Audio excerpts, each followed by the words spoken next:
Hey, welcome back. And in this video lesson, I'm going to complete the fourth and fifth example of formula that we have. So the fourth formula that I have with me is it will try to get the month from the date value that we have. So let's try to use it in the data that we have here. So for that, what we'll do is click on new column and then try to enter the formula in the formula bar like this. So once the formula is entered, make sure everything is proper. The date column name should be order date. So is that correct? Let me check once. So yes, it's the order date. And once I enter the formula, so the formula is like that. Format the date value in the order date column as 4 times m. So this is the format that should be there so that it will pull the month. So you can see it has got the month name from the date table. Okay, so that was the fourth formula that we saw.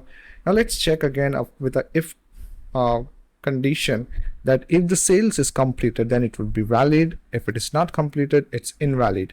So we have the order status wherein few of them are completed, few of them are cancelled, returned.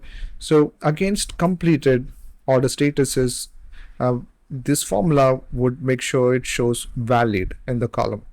So let's see how it works. For that, I'm going to click on new column. Once I hit new column, I will try to enter the formula. Again, formula says if sales order status is completed, then mark it as valid. If it is not, then mark it as invalid.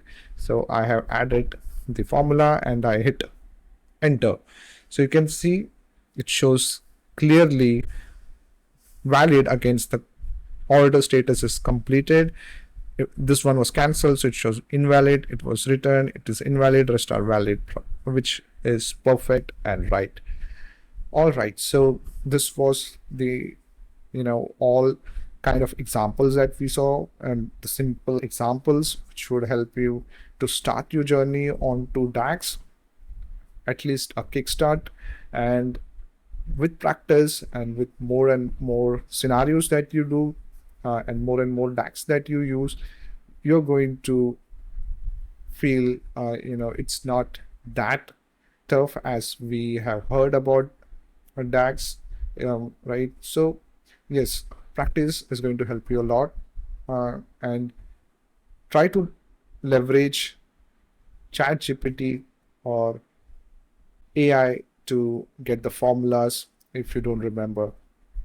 So thank you so much, guys. See you in the conclusion video soon.